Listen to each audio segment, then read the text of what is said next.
Audio কথনে সবাইকে স্বাগত জানাচ্ছি। আমরা শুরু করেছিলাম সমরেশ মজুমদারের লেখা উপন্যাস তীর্থযাত্রী। উপন্যাসটি আমি মোট ৫টি পর্বে ভাগ করে পড়ব। প্রথম ৩টি পর্ব আমি আগেই পড়েছি এবং আপলোডও করেছি। আজকে আমি পড়ছি উপন্যাসটির ৪র্থ পর্ব।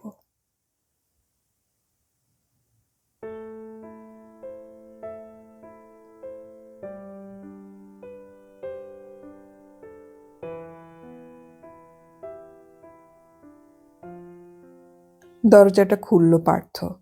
সিঁড়িতে তুষার জমে আছে। থপথপ করে চার্লি এগিয়ে আসছে। ওর জুতোর ধাক্কায় তুষার ছিটকে যাচ্ছে। মোজা ছাড়াই জুতোটা এর মধ্যে কখন পরে নিয়েছে পার্থ জানে না। হয়তো তাকে ডাকার সময়। তাহলে সে লোকটার কাছে যাওয়ার জন্য প্রস্তুত হয়েই ছিল। দরজা পেরিয়ে কার্পেটের ওপর কোনো রকমে লোকটাকে নামিয়ে থপ করে বসে পড়ল চার্লি। ওর বুক ওঠানামা করছে, মুখ হা। সেখান থেকে ধোঁয়া বের হচ্ছে। কথা বলতে পারছে না এই মুহূর্তে। দরজাটা বন্ধ করে লোকটার দিকে তাকিয়ে চমকে উঠল পার্থ। বিদেশি। চোখ বন্ধ, ঘাড়টা কাত হয়ে আছে। সারা শরীরে প্রচুর গরম পোশাক, কিন্তু সেগুলোর অর্ধেকই ভেজা। লোকটার পিঠে তখনও রুকস্যাক আটকানো। শরীরে কোনো প্রাণের চিহ্ন নেই, মরার মতো পড়ে আছে। নিঃশ্বাস কিছুটা স্বাভাবিক হয়ে আসা মাত্র চার্লি বলল, ও বেঁচে আছে। অন্তত আমি ওর বুকের শব্দ শুনেছি। হেল্প হিম, কিছু একটা করো। বলতে বলতেই চার্লি উঠেছিল। প্রথমে লোকটার রুকস্যাক শরীর থেকে ছাড়িয়ে নিয়ে বলল, দেখো তো এর মধ্যে কিছু শুকনো পাও কিনা। তারপর ওর জুতো মোজা খুলতে লাগলো। ভিজে চপচপ করছে জুতোর চামড়া। রুকস্যাক খুলে পার্থ বুঝতে পারল লোকটা বেশ শৌখিন। Brut for men Old Spice shaving lotion থেকে শুরু করে জামা কাপড়গুলো পর্যন্ত তার সাক্ষ্য দিচ্ছে। ওপরের গুলো বেশ ভিজেছে চুইয়ে ঢোকা জলে। লোকটার রুকস্যাকের কাপড়টা খুব ভালো ওয়াটারপ্রুফে তৈরি। একটা মাঝারি সাইজের চামড়ার ব্যাগ এবং তার তলায় ঘুমোবার থলেও নজরে পড়ল। চার্লি ততক্ষণে লোকটাকে প্রায় নগ্ন করে ফেলেছে। শুধু অন্তর্বাস ছাড়া যা কিছু ভিজে তা খুলে চেয়ারের ওপর রেখে পার্থর দেয়া কম্বলটা লোকটার গায়ে জড়িয়ে দিয়ে ওর দুটো পায়ের তলা ঘষতে লাগলো সজোরে। পার্থ দেখল ব্যাগের কোনায় সাদা অক্ষরে লেখা মাইক ল্যাম্ব, লন্ডন। ব্যাগটা খুলল না পার্থ। সে চার্লির দিকে তাকিয়ে বলল, লোকটার নাম মাইক ল্যাম্ব, ব্রিটিশ। তুমি একটা সাদা চামড়ার সেবা করছো? চার্লি হঠাৎ পিচ করে একদলা থুতু ছেড়ে দিল ঘরের কোনায়। Well he is white. Well he is white. ওকে যখন আমি দেখি তখনই বুঝতে পেরেছিলাম। তাহলে তাহলে ওকে তুমি আনলে কেন? তুমি সাদাদের ঘেন্না করো বলেছিলে। Yes, I hate them. মাইকের দুটো পা ভাঁজ করে বারংবার পেটের কাছে নিয়ে গিয়ে আবার সোজা করে দিচ্ছিল চার্লি। কিন্তু মনে হলো লোকটা মরে যাবে। মরে গেলে? তুমি কখনো ৩ দিনের বাসি লাশের চামড়া দেখেছ? সাদা থাকে না। আচ্ছা, তুমি ওখানে বসে কি করছো? ওর বুকটা মাসাজ করে দাও, তাতে সেন্স ফিরে আসতে পারে। চার্লির গলায় এবার ধমকের সুর। পার্থ কিঞ্চিত বিরক্ত হলেও অস্বীকার করতে পারল না। লোকটাকে বাঁচানো দরকার। যদিও এইভাবে লোকটা বেঁচে উঠবে বলে মনে হয় না, তবু চার্লি যখন চেষ্টা করছে তখন তারও করা উচিত। নইলে কাল সকালে নিজের কাছেই হয়তো খারাপ লাগবে। মাইকের গালের চামড়া খুব মসৃণ, একটু মেয়েলি মেয়েলি। এই প্রথম কোনো ব্রিটিশের শরীর এভাবে স্পর্শ করল পার্থ। এই শালারা ২০০ বছর ভারতবর্ষকে শাসন করেছে। ৪৭ সালের আগে কি ওকে এভাবে বাঁচিয়ে রাখার চেষ্টা করতো সে? মাইকের নাক, গাল, গলা এখন বেশ ঠান্ডা। খুব জোরে কিন্তু অনভ্যস্ত হাতে মাসাজ করছিল পার্থ। এমন সময় চার্লি ওর পা দুটোকে আবার সোজা করে রেখে গুঁড়ি মেরে এগিয়ে এসে পার্থকে থামতে বলে বুকে কান পাতল। পার্থর মনে হলো একটা সাদা কাগজের ওপর কয়লার চাঙড় রাখা হয়েছে। মুখ তুলে চার্লি হাসল। বেঁচে আছে, আগের থেকে এখন অনেক স্পষ্ট। তোমার কি মনে হয় ও খুব অসুস্থ হয়ে পড়বে? পার্থ কাঁধ নাচালো। কি করে বলবো, আমি তো ডাক্তার নই। চার্লি ভিতরের ঘরের দরজার দিকে তাকালো। তোমার কাছে যা কম্বল আছে নিয়ে এসো। কিছুক্ষণ চাপা দিলে ওর সেন্স ফিরে আসবে। পার্থ উঠে দাঁড়ালো। নো, আমার আর স্পেয়ার করার মতো কম্বল নেই। চার্লি বোধহয় কি করবে বুঝতে পারছিল না। মাইকের দিকে তাকিয়ে বলল, একটু আগুনের তাপ পেলে। এই ঘরে তো আগুন জ্বালানো যাবে না। তোমার মোমবাতিটাও ফুরিয়ে আসছে। এসো, আমরা ঈশ্বরের কাছে প্রার্থনা করি ওর জন্যে। কথাটা শেষ করেই লাফিয়ে উঠল সে। I got it, come on. মাইকের এক পাটি জুতো কুড়িয়ে নিয়ে মোমবাতিটাকে টেবিলের ওপর থেকে নিচে নামিয়ে আনলো সে। তারপর এক হাতে মোমবাতি ধরে অন্য হাতে জুতোটাকে তার আগুনে পোড়াতে লাগলো। একটু একটু করে উৎকট গন্ধে ঘরটা ভরে গেল। চামড়া চিড়বিড় করে ওঠা মাত্র সেটা মাইকের নাকের তলায় ধরছিল চার্লি। একটু একটু করে মনে হলো মাইকের মুখের পেশি নড়ছে। তারপর সে মুখ বিকৃত করতেই চার্লি লাফিয়ে উঠল। গড সেভ হিম! লুক পাত্র, ওর সেন্স ফিরেছে। পার্থ দেখলো মাইক ডান দিক থেকে বাঁ দিকে মুখ নিয়ে গেল এবং ঠোঁট থেকে কি একটা শব্দ অস্ফুট উচ্চারিত হলো। ওকে একটু হুইস্কি খাইয়ে দাও। যেন এই ঘরে আণবিক বিস্ফোরণ ঘটল। পার্থ দরজার দিকে তাকিয়ে হাঁ হয়ে গেল। ওর কোনো বোধ কাজ করছিল না প্রথমে। তারপরে একই সঙ্গে ক্রোধ এবং হতাশা ওকে বিদ্ধ করল। কিন্তু এখন আর কিছুই করার নেই। চার্লি যেন পৃথিবীর শ্রেষ্ঠ আশ্চর্যজনক ব্যাপার দেখছে এমন ভঙ্গিতে তাকিয়ে। ওর চোখ আরো ছোট হয়ে এসেছে, যেন 200 পাউন্ডের একটা ঘুষি পড়েছে মুখে। এমন ভঙ্গিতে চেয়ে আছে সে। পার্থ এবার চিৎকার করে উঠল, তোমাকে আমি এই ঘরে আসতে নিষেধ করেছিলাম। সেই সময় চার্লি যেন শিশুর গলায় বলে উঠল, হ্যাঁ, আ গার্ল? দরজায় দাঁড়িয়ে অ্যান, হাতে পার্থর পিটার স্কচের বোতল। ওকে একটু হুইস্কি খাইয়ে দাও, এটা ওকে সুস্থ করতে সাহায্য করবে। কথাটা বলে খুব নির্বিকার ভঙ্গিতে হুইস্কির বোতল টেবিলে রেখে আবার ঘরে ফিরে গেল সে। 2 মুহূর্ত বাদে একটা কম্বল যেন উড়ে এলো ভেতর থেকে, এসে পড়ল মাইকের ওপর। ওকে আর একটু উত্তাপ দাও। দরজা এখন খোলা। ততক্ষণে সোজা হয়ে দাঁড়িয়েছে চার্লি। দ্রুত পার্থের কাছে এগিয়ে এসে জিজ্ঞাসা করল, তুমি এতক্ষণ ওই ঘরে মেয়েটার সঙ্গে ছিলে? ইউ লাকি গাই। ক্রোধ যেন সোচ্চার হলো। রাগত মুখে পার্থ বলল, তুমি যা করছিলে তাই করো। ইয়েস ইয়েস আই উইল, কিন্তু মেয়েটাকে? তাতে তোমার দরকার কি? Your friend, wife? না, আমি তোমাকে বলেছি এই বিষয়ে আর আলোচনা করব না। Good good. মেয়েটা কে এইটুকু বলতে তোমার আপত্তি হচ্ছে কেন? ট্রেকার, তোমার মতো সূর্য দেখতে এসেছে, কিন্তু আমি ওকে আশ্রয় দিয়েছি। তুমি আমাকেও আশ্রয় দিয়েছ, কিন্তু আমি এখানে মেঝের ঠান্ডায় আর ও ভেতরে ঘরের খাটে আরামে। হো, তাই এতক্ষণ আমাকে তুমি ওই ঘরে ঢুকতে দিচ্ছিলে না? তুমি ওকে শেয়ার করতে চাও না? বাট শি ইজ সামথিং, দারুণ সেক্সি। হো, আমি চিন্তাই করতে পারছি না এরকম ঠান্ডার রাত্রে একটা জলজান্ত সেক্সি মেয়ে আমাদের মধ্যে রয়েছে। ওয়েল, তুমি কি আবিষ্কার করে ফেলেছ? চার্লের মুখ এখন গদগদ। পার্থর মনে হলো সেখানে অদৃশ্য লালা ঝরছে। আর তখনই একটা শিরশিরে ভয় ওকে ছুঁয়ে গেল। ওর মনে হলো খুব দ্রুত তার হাত থেকে অ্যান বেরিয়ে যাচ্ছে। এতক্ষণ ধরে যে ধৈর্য নিয়ে সে অ্যানের সঙ্গে সময় কাটিয়েছে তা চার্লির মুখভঙ্গি অর্থহীন করে দিচ্ছে।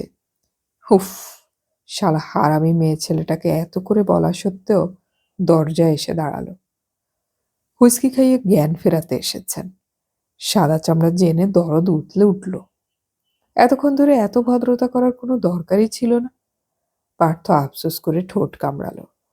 ঠিক তখনই চার্লি চিৎকার করে উঠল, হায় ভগবান, তোমার ঘরের ফায়ার প্লেসে আগুন জ্বলছে আর তুমি আমাকে। পার্থ দেখলো খোলা দরজার সামনে দাঁড়িয়ে চার্লি ওর দিকে অবাক হয়ে তাকিয়ে আছে। হঠাৎ ওর মনে হলো এই কালো দৈত্যটাকে সামলাতে হলে এই সাহেবটাকে চাঙ্গা করতেই হবে। সে গম্ভীর গলায় বলল, লুক চার্লি, আমাদের উচিত এই লোকটার জ্ঞান ফিরিয়ে আনা। মানুষ হিসেবে সেটাই আমাদের কর্তব্য। কথাটা কানে যেতেই চার্লি মুখ ফিরিয়ে দেহটাকে দেখল। তারপরে একান্ত অনিচ্ছায় কাছে এগিয়ে এসে হাঁটু মুড়ে বসল।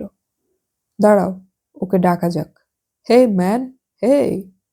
আলতো করে মাইকের গালে চড় মারল চার্লি, যদি তাতে সেন্স ফিরে আসে। তারপর একগাল হেসে বলল, সাদা চামড়ার গালে চড় মারতে খুব আরাম লাগে। পার্থ অবাক হয়ে তাকালো। যে লোকটা নিজের জীবন বিপন্ন করে ইংরেজ বাঁচিয়েছে, সেই কি আনন্দে এই কথা বলতে পারছে? কিন্তু চার্লিকে মাইকের সঙ্গে আটকে রাখা দরকার। সে বলল, ঠিক আছে, ও সুস্থ হলে তুমি যা ইচ্ছে তাই করতে পারো, কিন্তু আগে ও যাতে সুস্থ হয় সেই চেষ্টা করো। এই ঝামেলাটিকে তুমিই আমদানি করেছ। চার্লি হাসল। এই হোয়াইটটা না এলে ওই সুন্দরীটিকে দেখতে পেতাম না আজ। ধরো আমি যদি এখানে অজ্ঞান হয়ে পড়ে থাকতাম, তাহলে কি ও আসতো? কক্ষনো না। বাই দা বাই, ওকে হুইস্কি খাওয়াতে বলছিল না? হাত বাড়িয়ে বোতলটা টেনে নিল চার্লি। লেবেলটা পড়ল, পিটার স্কচ। ছিপি খুলে ঢকঢক করে নিজের গলায় অনেকখানি ঢেলে দিল সে। তারপর দুটো মোটা আঙুলে মাইকের ঠোঁট ফাঁক করে দাঁতের পাটি বিযুক্ত করল। এ শালা 3 দিন দাঁত মাজেনি। হুইস্কির বোতলটা শেষ হয়ে যাচ্ছে বলে ঝিম মেরে গিয়েছিল পার্থ। হঠাৎ মনে হলো দুটো বোতল নিয়ে এলে ভালো হতো। এই দৈত্যটাকে তাহলে মদ খাইয়ে অজ্ঞান করে রাখা যেত। চার্লি তখন খুব সতর্ক ভঙ্গিতে মাইকের মুখের ভিতর হুইস্কি ঢালছে। মাইকের জিভ নড়তেই এক হাতে দুটো ঠোঁট চেপে ধরল চার্লি। সামান্য প্রতিবাদের ভঙ্গি করে হুইস্কিটাকে গিলে ফেলল মাইক। সঙ্গে সঙ্গে চিৎকার করে উঠল চার্লি, এই যে সুন্দরী, তোমার প্রেসক্রিপশন কাজে লেগেছে। শালা মাল গিলছে। আবার জোর করে দাঁত ফাঁক করে খানিকটা হুইস্কি ঢেলে দিল চার্লি। এবার সেটাকে অনেকটা স্বচ্ছন্দে গিলে ফেলে মাইক স্পষ্ট উচ্চারণ করল, আহ। চার্লি উঠে দাঁড়ালো। ব্যাস, হয়ে গেছে। এর জ্ঞান ফিরে এসেছে। সত্যি মাইকের চেতনা খুব দ্রুত ফিরে আসছিল। ওর পা ভাঁজ হলো, হাত নড়ল, মুখ থেকে আর কিছু শব্দ বের হলো। পার্থ মুখ কাছে নিয়ে জিজ্ঞাসা করল, হ্যালো, কেমন লাগছে এখন? শুনতে পাচ্ছ? দুটো চোখের পাতা ধীরে ধীরে খুলে গেল। মাইক যে কিছু দেখতে পাচ্ছে এমন মনে হলো না। দুটো হাত মুঠো পাকানো। পার্থ আবার জিজ্ঞাসা করল, কেমন লাগছে? এবার মাইকের ঠোঁটের কোণে ভাঁজ পড়ল। গলা থেকে স্পষ্ট শব্দ বের হলো, ফাইন। তারপর দু হাতের ওপর ভর দিয়ে ধীরে ধীরে উঠে বসল সে। কম্বলটা শরীর থেকে পড়ে যাচ্ছিল দেখে টেনে নিয়ে বলল, ও গড, কি ঠান্ডা। আমার কি হয়েছিল? তুমি অজ্ঞান হয়ে গিয়েছিলে। তোমার নাম মাইক ল্যাম্ব? খুব শীর্ণ গলার স্বর। মাইক বলল, হ্যাঁ, হাউ ডু ইউ নো? তোমার ব্যাগে নাম দেখেছি। তুমি ওই হোস্টেলের বারান্দায় পড়েছিলে। কখন এসেছো তুমি? তোমার কি মনে হয় কথা বলতে পারবে? পার্থ জিজ্ঞাসা করল, ও ইয়াস। আমি যখন এসেছি তখন খুব বৃষ্টি পড়ছিল। আমি যে কেন রাস্তায় পড়ে যাইনি আমি জানি না। অন্ধকার হয়ে গিয়েছিল। বিদ্যুতের আলোয় আমি ইউথ হোস্টেলের সাইনবোর্ডটা দেখতে পাই। তারপর আর কিছু খেয়াল নেই। তুমি কে? মাইক যখন কথা বলছিল তখন ওর শরীর মাঝে মাঝেই কেঁপে উঠছিল। আমি এই বাংলোটা রিজার্ভ করেছি।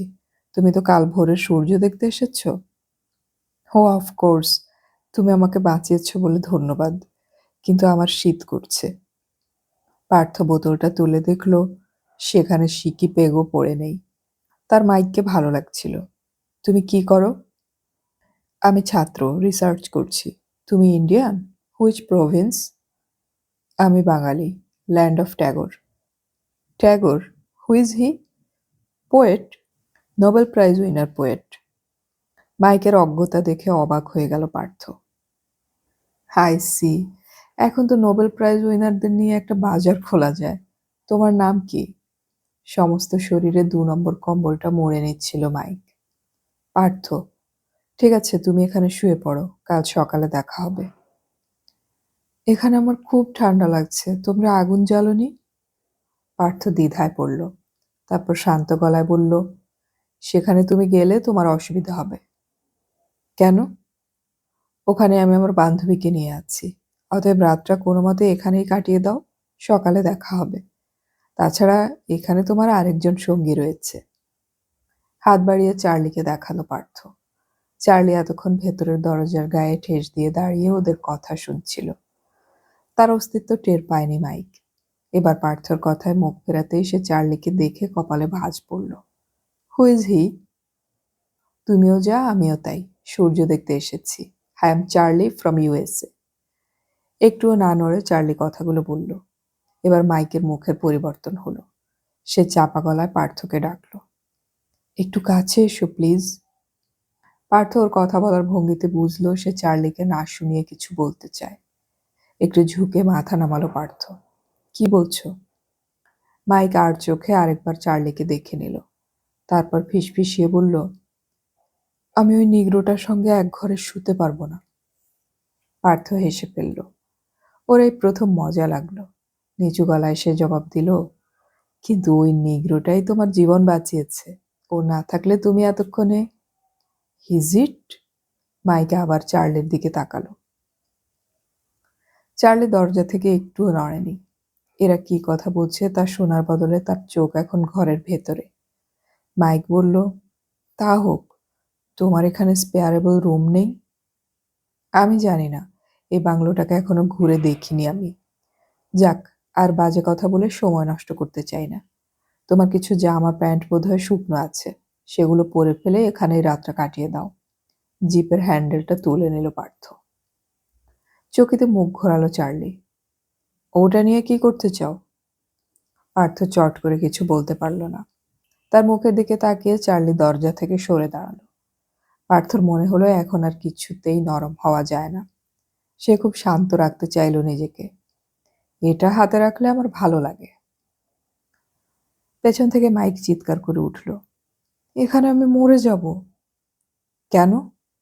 পার্থ ঘুরে দাঁড়ালো। তোমাকে তো কম্বল দেওয়া হয়েছে। চার্লি হাত উল্টালো। ওয়েল, আমি কি গায়ে দিব? আমি শুনেছিলাম ভারতীয়রা খুবই অতিথি বৎসল। তুমি কি তাই করছো? তোমার এই ঘরে ফায়ার প্লেস জ্বলছে, আমাদের এখানে কি আছে? Tell me. তুমি তো হোয়াইট নও। মাইক উঠে দাঁড়ানোর চেষ্টা করছিল। ফর গডস সেক, আমাকে একটু ফায়ার প্লেসের সামনে নিয়ে যাও 10 মিনিটের জন্যে প্লিজ। আমি কথা দিচ্ছি তার বেশি থাকবো না।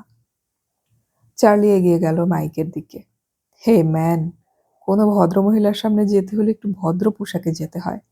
ইংরেজরা শুনেছি এসব ব্যাপারে ভালো জানে, কিন্তু তার নমুনা তো দেখতেই পাচ্ছি।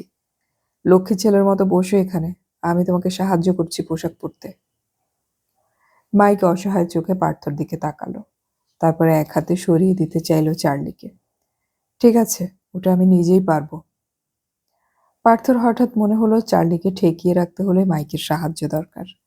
মাইক চাইছে মিনিট 10-এর জন্য ফায়ার প্লেসের কাছে বসতে। সেটুকু অনুমতি দিলে যদি ওকে দলে পাওয়া যায়, তাহলে বাকি রাতটা সে অ্যানের সঙ্গে কাটাতে পারে। অ্যান যা গোলমাল করার তা দেখা দিয়ে করে গেছে। কিন্তু এটা তো ঠিক, আর এ ঘরে আসেনি। হয়তো সে আর অবাধ্য হতে চাইবে না। যতটুকু সম্ভব পোশাক পাল্টে কম্বল দুটো শরীরে জড়িয়ে মাইক দেয়াল ধরে উঠে দাঁড়ালো। চার্লি পকেট থেকে কিছু একটা বের করে চিবোতে চিবোতে বলল, ওয়েল, এখন আর তুমি আমার সাহায্য চাও না, না? ফাইন। মাইক ধীরে ধীরে দরজার সামনে চলে এলো। ওর শরীরে এখনো কাঁপুনি আছে। দরজায় দাঁড়িয়ে এসে ফায়ার প্লেস দেখতে পেয়ে উচ্ছ্বসিত হলো। ফাইন। তারপর হুড়মুড় করে নিজের শরীরটাকে টেনে নিয়ে গেল আগুনের সামনে। পার্থর মনে হলো লোকটা হয়তো আগুনের মধ্যে ঝাঁপিয়ে পড়তে পারে, কিন্তু শেষ মুহূর্তে বেগ সামলে নিল মাইক। দুটো হাত ফায়ার প্লেসের উপর ছড়িয়ে দিয়ে চোখ বন্ধ করে বসে রইল কিছুক্ষণ। পার্থ দেখলো তার পাশ কাটিয়ে চার্লি ঢুকলো এই ঘরে। তারপর ফায়ার প্লেসের একপাশে চেয়ার টেনে নিয়ে পা ছড়িয়ে বসলো। আমরা এখানেই রাত কাটিয়ে দিতে পারি, কি বলো? না, কখনো না। 10 মিনিট বাদেই তোমাদের ওই ঘরে ফিরে যেতে হবে। পার্থ এগিয়ে এসে খাটের উপর বসল।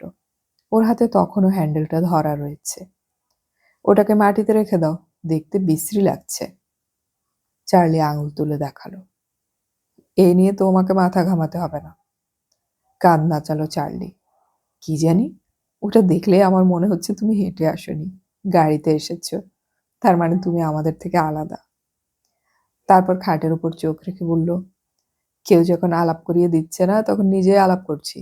This is Charlie from new York. মাথা ঝুঁকিয়ে বলল সে। হ্যাঁ, নিউ ইয়র্ক? আমার নাম অ্যান, সূর্য দেখতে এসেছি। বিছানায় উবু হয়ে বসা অ্যান মাথা নাড়ল। ওর বুক অবধি কম্বলে ঢাকা। সঙ্গে সঙ্গে ফায়ার প্লেসের সামনে উপুড় হয়ে বসা মাইক মুখ ফেরালো। এখন ওর শরীরে আর কাঁপুনি নেই, কিন্তু দু চোখে বিস্ময়। তুমি? তুমিও সূর্য দেখতে এসেছো? হ্যাঁ, অ্যান মাথা দোলাচ্ছিল। আমি তোমাদের খানিক আগেই এখানে এসেছি। চার্লি সেই জিনিসটা এখনো চিবিয়ে খাচ্ছিল। গাড়িতে? নো, নো, আমি হেঁটে এসেছি, অ্যান প্রতিবাদ করল। তাহলে তোমাদের মধ্যে আগে আলাপ ছিল না? চার্লি পার্থর দিকে তাকালো। না, কিন্তু এখানে আলাপ হওয়ার পর আমরা একটা বোঝাপড়ায় এসেছি। পার্থ বুঝতে পারছিল পুরো ব্যাপারটাই হাত থেকে বেরিয়ে যাচ্ছে। ধীরে ধীরে মাইক উঠে দাঁড়ালো। এখন ওকে অনেকটা সুস্থ দেখাচ্ছে। মুখের চামড়ার ফ্যাকাশে ভাবটা কেটে গিয়েছে। সোজা হয়ে দাঁড়িয়ে যেন নিজেকে ফিরে পেল সে। তারপর দ্বিতীয় চেয়ারটা টেনে নিয়ে আরাম করে বসল। আমি Mike Lamb, from London. Glad to meet you. Ann হাসল। এখন কেমন বোধ করছো? অনেকটা ভালো। এই আগুন আমাকে ভালো করে তুলেছে। চার্লি বলল, কিন্তু এই মহিলার কাছে তোমার কৃতজ্ঞ হওয়া উচিত, কারণ ওই হুইস্কির বোতলটা না পেলে তোমার জ্ঞান ফিরে আসতো না। হুইস্কি? হ্যাঁ, তোমার মুখে ঢেলে দিতে তবে তুমি চোখ খুলেছ। Is it? তাহলে তোমার কাছে আমি কৃতজ্ঞ। মাইক বিনীত ভঙ্গিতে বলল। এবার চার্লি উঠে দাঁড়ালো। আমি তাহলে এই ঘরে আমাদের জিনিসপত্র নিয়ে আসি। কেন? পার্থর কপালে ভাঁজ পড়ল। এখন তো আর আমাদের একসঙ্গে থাকতে আপত্তি থাকার কথা নয়। প্রত্যেকের সঙ্গে প্রত্যেকের আলাপ হয়ে গিয়েছে। অতএব এই ঘরের আরাম আমরা ভাগ করে নিতে পারি, তাই না? তোমার ফায়ারপ্লেসের আগুন নিভে আসছে। চার্লি হাত তুলে দেখালো। আর কাঠ নেই? মাইক জিজ্ঞাসা করল। পার্থ বলল, ওই দরজা খুলে যে প্যাসেজটা পাওয়া যাবে তার শেষে স্টোর রুমে কাঠ রাখা আছে। চার্লি, তুমি নিশ্চয়ই নিয়ে আসতে পারো। পারি, কিন্তু আমাকে কেউ একটা কম্বল দাও। অ্যান নিজেরটা খুলে দিচ্ছিল, কিন্তু মাইক বাধা দিল। না না, আমি দিচ্ছি। কিন্তু তুমি অসুস্থ, অ্যান আপত্তি করল। এখন আমি ভালো আছি, তাছাড়া ফায়ারপ্লেসের সামনেই বসে আছি যখন। মাইক একটা কম্বল চার্লির দিকে ছুঁড়ে দিল। সেটাকে গায়ে জড়াতে জড়াতে চার্লি বলল, এই ঘরে ঢুকেই তুমি সুস্থ হয়ে গেছো মনে হচ্ছে। হ্যাঁ, এই ফায়ারপ্লেসটা আমাকে সাহায্য করেছে। আমার একটু আগুনের দরকার ছিল।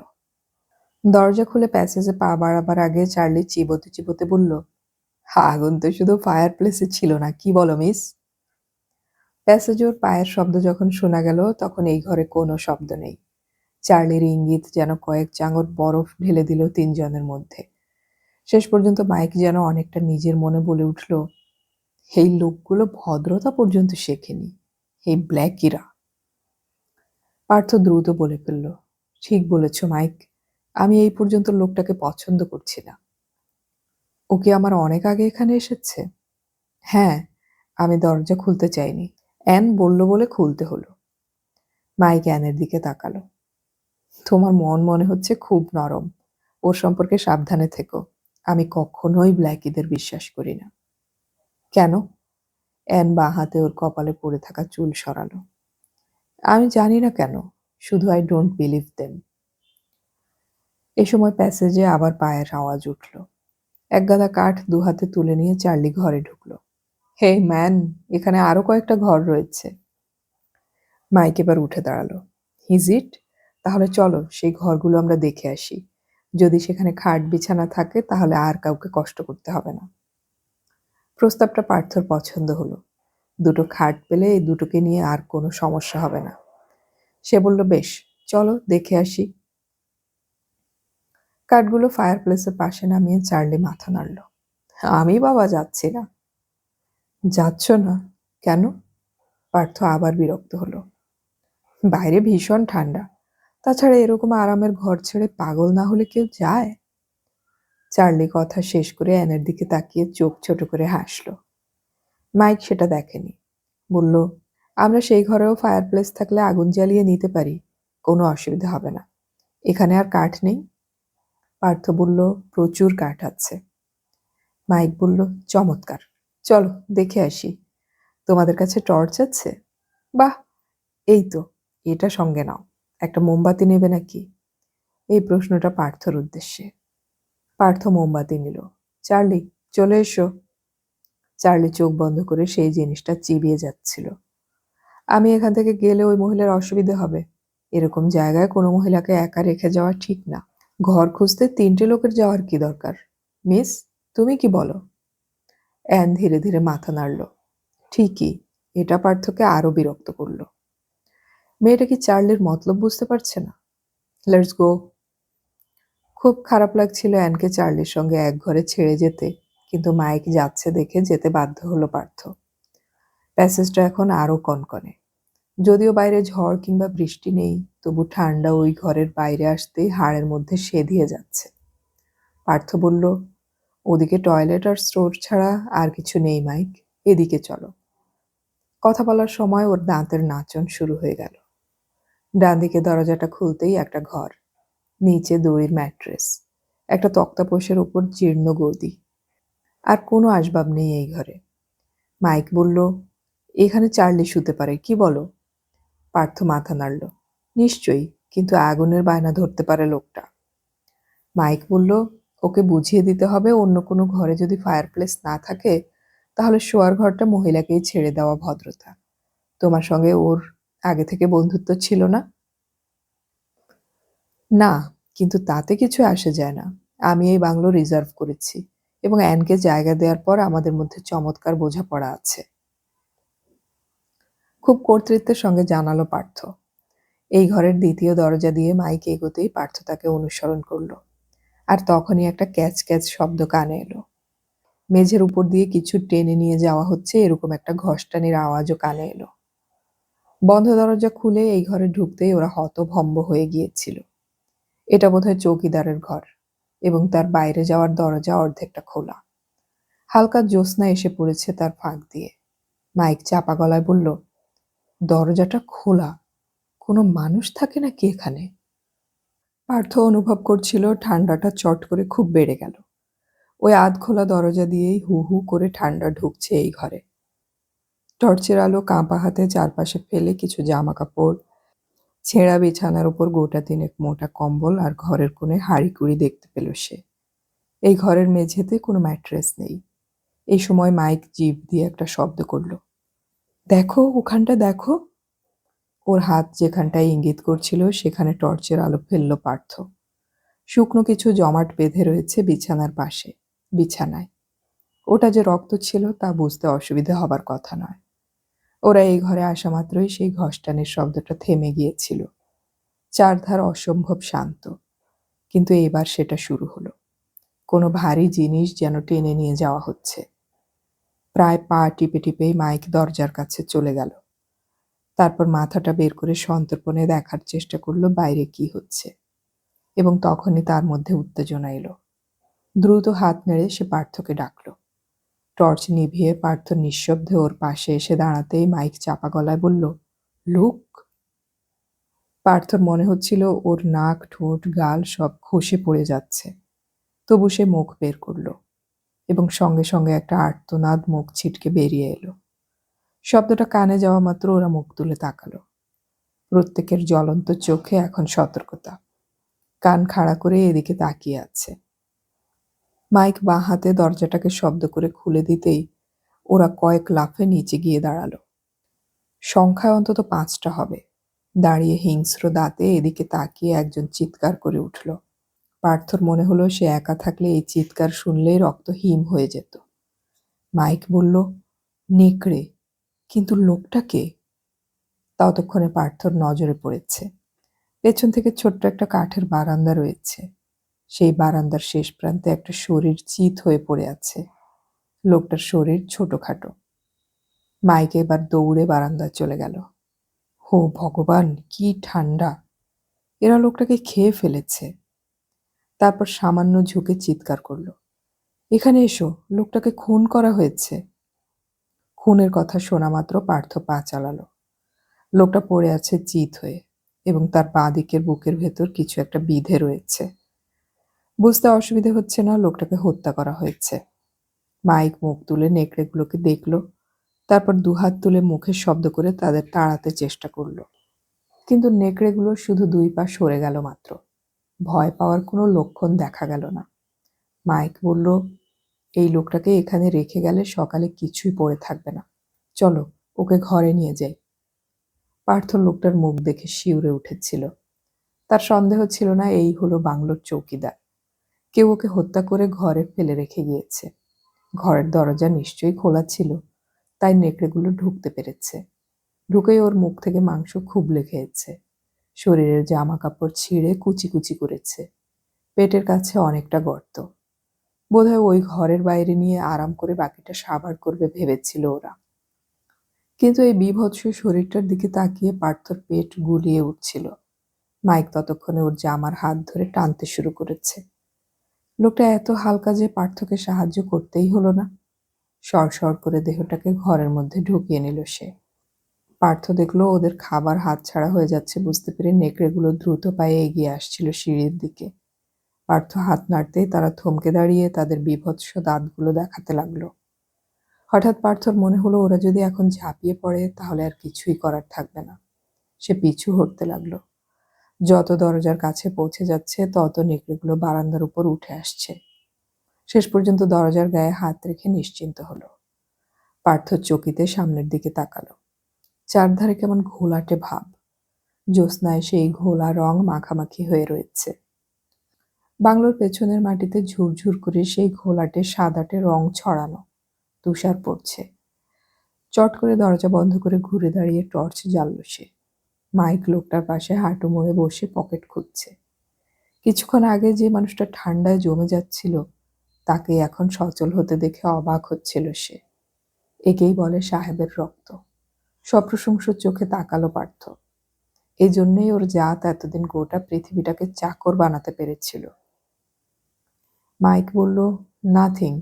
এর পকেটে কিছুই নেই যা থেকে ওর পরিচয় জানা যেতে পারে, কিন্তু এই ঘরেই ওকে খুন করা হয়েছে। লোকটাই বাংলোর চৌকিদার। ওর গায়ে খাকি পোশাক রয়েছে। তাছাড়া নিচে আমাকে বলা হয়েছিল যে এই বাংলোয় চৌকিদার আছে। আমি এসে ওকে দেখিনি। আমি আসার আগেই। পার্থ চুপ করল। অন্তত দিন তিনেক। তুমি বাংলোয় ঢুকলে কি করে? তালা ভেঙে। পার্থ টর্চটা আবার দেয়ালে ঘোরালো। এবার তার চোখে পড়ল পেরেকে ঝোলানো চাবির গোছাটা। চৌকিদারটা নিশ্চয়ই বাইরে থেকে সদর দরজায় তালা দিয়ে রাখত। মাইক উঠে দাঁড়ালো। এটা একটা খুনের কেস। পুলিশকে জানানো উচিত। পুলিশ? পার্থ হাসল। এর ধারে কাছেও পুলিশ নেই। কাল নিচে নেমে গিয়ে ওদের অফিসে খবর দিতে হবে। এখন ওকে ওইভাবেই রেখে দাও। আমি আর সহ্য করতে পারছি না। এ সময় বন্ধ দরজায় নখের শব্দ শুরু হলো। নেকড়েগুলো আঁচড়াবার চেষ্টা করছে। আর তখনই শোয়ার ঘর থেকে অ্যানের গলা ভেসে এলো। হো নো নো! সেই সঙ্গে চার্লির হাসি। পার্থ চমকে মাইকের দিকে তাকালো। তারপর দৌড়ে শোয়ার ঘরের দরজায় চলে এলো। চার্লি বিছানায় বসে, তার দুটো হাত অ্যানের কাঁধে। অ্যান প্রাণপণে চেষ্টা করছে হাত দুটো সরিয়ে দিতে। চার্লি! চিৎকার করে উঠল পার্থ। চার্লি মুখ ফিরিয়ে ওকে দেখল। তারপর কাঁধ নাচিয়ে অ্যানকে ছেড়ে উঠে দাঁড়ালো। ওয়েল বস, তোমাদের শোয়ার ঘর পাওয়া গেল? তুমি কি করছিলে? অ্যান, তুমি ঠিক আছো তো? মাইক পেছনে এসে দাঁড়াতে পার্থ জোর পেল। অ্যান উত্তর দিল না। সে খাটের এক কোণে উবু হয়ে বসে রয়েছে। কম্বলটা পড়ে গিয়েছিল। এক হাতে সেটাকে তুলে নিয়ে চোখ বন্ধ করল। মাইক এগিয়ে এলো ঘরের মধ্যে। কি হয়েছে? প্রশ্নটা চার্লির উদ্দেশ্যে। Nothing, her little bit fun. Charlie দাঁত বের করে হাসল। মাইক চলে এলো খাটের পাশে। তারপর ঝুঁকে বলল, আমাকে বলো, ও কি তোমাকে অপমান করেছে? হে মিস্টার! চার্লি চেঁচিয়ে উঠল। তোমার কি করে মনে হলো আমি অপমান করেছি? চার্লি বলল, ও চেঁচাচ্ছিল, আমরা শুনতে পেয়েছি। চেঁচাচ্ছিল? তাই একটু আধটু তো চেঁচাবেই। যাক, তোমরা যখন ঘর খুঁজে পেয়েছো তখন আর সময় নষ্ট করো না। অনেক রাত হয়ে যাচ্ছে। একটা চেয়ার টেনে নিয়ে চার্লি বসল। তার মানে? পার্থ চমকে উঠল। খুব সোজা, তোমরা চলে যাও সেখানে।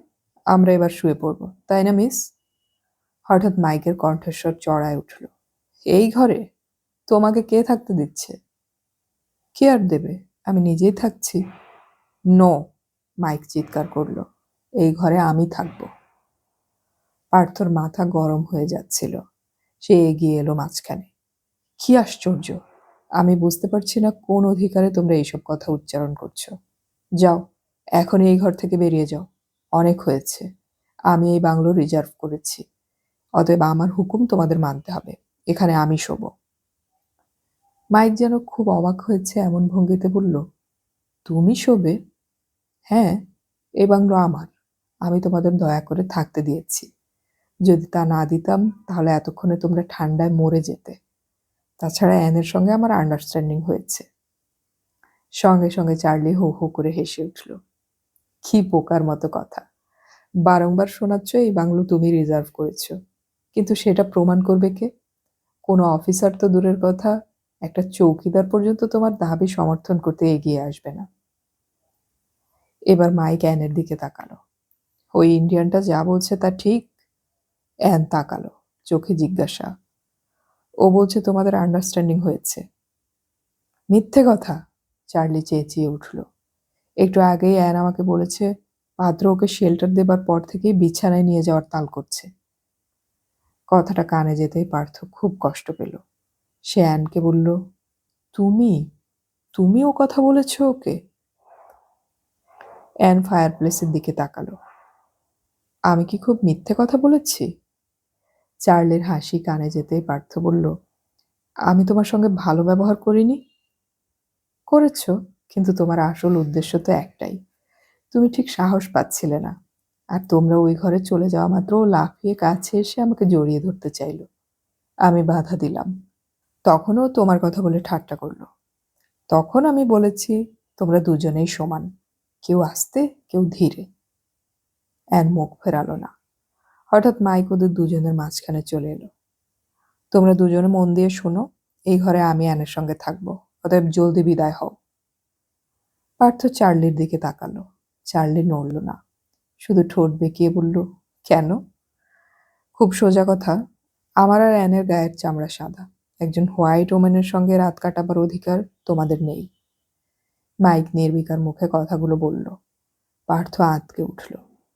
তুমি আমাকে ব্ল্যাকই বলছো? এবার চার্লি উঠল। তার বিরাট হাতের থাবা পার্থর কাঁধে রেখে বলল, শোনো, সাদা চামড়াদের কাছে আমরা সবাই ব্ল্যাকই। এতে এত ভেঙে পড়ার কি আছে? মাইক এবার অ্যানের দিকে এগিয়ে গিয়ে ওর হাত ধরল। এখন থেকে আমরা বন্ধু। এই লোক দুটোকে বিদায় করে দিলেই রাতটা আমাদের। তুমি রাজি? ধীরে ধীরে হাতটা সরিয়ে দিল অ্যান। ভগবানের দোহাই, আমাকে একটু একা থাকতে দাও। আমি আর পারছি না। চার্লি শব্দ করে হাসল। ও তোমাকেও চাইছে না। মাইক যেন কথাটায় উত্তেজিত হলো। কে কি চাইছে না চাইছে তা আমি বুঝবো। একজন হোয়াইট ম্যান সবসময় হোয়াইট ওম্যানদের সঙ্গে থাকবে। Now you get out. তা তো হয় না। আমি এই ঘর থেকে নড়ছি না। তার মানে? মাইক ঘুরে দাঁড়ালো। এই নির্জন পাহাড়ে আমি একটা সাদা চামড়ার মেয়েকে পেয়েছি। এ আমার অনেক দিনের ইচ্ছে। আমার ওকে চাই। 2 মিনিট সময় দিচ্ছি, নইলে আমি তোমাদের বের করে দেব। তুমি কি মারামারি করতে চাও? মাইক জানতে চাইল। ওয়েল, যদি বাধ্য করো। সঙ্গে সঙ্গে তীরের মতো ছিটকে এলো মাইক। তার ডান হাত প্রচণ্ড জোরে চার্লির মুখে আঘাত করল। চার্লি যেন প্রস্তুত ছিল না, তাই অনেকটা পিছু হটে গেল। তারপরে বিকট শব্দ করে 2 হাতে মাইককে তুলে ধরল ওপরে। একটা তীক্ষ্ণ চিৎকার ফেটে পড়ল অ্যানের গলা থেকে। পার্থ কিছুই বুঝে ওঠার আগে মাইকের শরীরটা আছড়ে পড়ল বিছানায়। ত্রস্তে উঠে দাঁড়ালো অ্যান। ভয়ে আতঙ্কে ওর 2 চোখ বিস্ফোরিত। আর তখনই খাটটা সশব্দে ভেঙে পড়ল। পার্থ দেখল মাইকের শরীরটা 2-3 বার পাক খেয়ে খেয়ে আস্তে আস্তে স্থির হলো এবং হাতের ওপর ভর রেখে উঠে বসতে চাইল সে। চার্লি এগিয়ে গেল ওর দিকে। আর কিছু চাই? মাইকের তখন কথা বলার মতো অবস্থা নয়। ফ্যালফ্যাল করে তাকিয়ে আছে সে চার্লির দিকে। চার্লি বলল, আমার মুখে হাত তুলেছিলে? তোমার ভাগ্য যে আমি মেরে ফেলিনি। আজকের রাতটার জন্য নিশ্চয়ই শিক্ষা হয়েছে। তারপর ঘুরে দাঁড়ালো সে পার্থর দিকে। নাও ইন্ডিয়ান, তুমি ওই সাদা চামড়াটার পা চাটছিলে, কিন্তু ও তোমাকে ব্ল্যাকি ছাড়া কিছুই মনে করে না। I want this girl. এক হাত বাড়িয়ে সে অ্যানকে কাছে টেনে আনলো। তোমার আপত্তি আছে? পার্থ কি করবে বুঝতে পারছিল না। চার্লির শরীরের শক্তির যে পরিচয় একটু আগে পাওয়া গেল, তারপরে গায়ের জোর খাটানো বোকামি।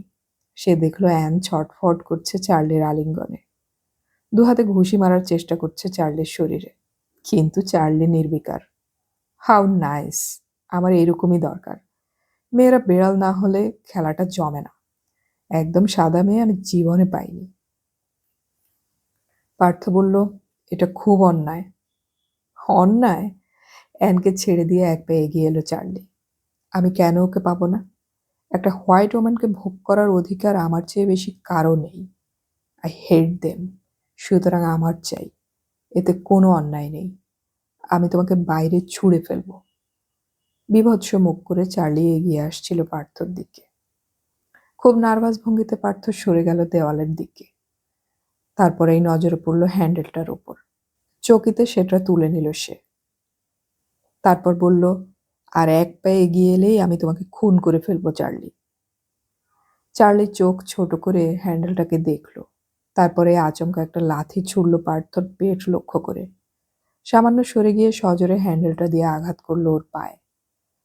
আর্তনাদ করে চার্লি মাটিতে বসে পড়ে দুহাতে পা চেপে ধরল। আর তখনই অ্যান ছুটে গেল প্যাসেজের দরজায়। কেউ কিছু বোঝার আগেই মিলিয়ে গেল ওপাশে।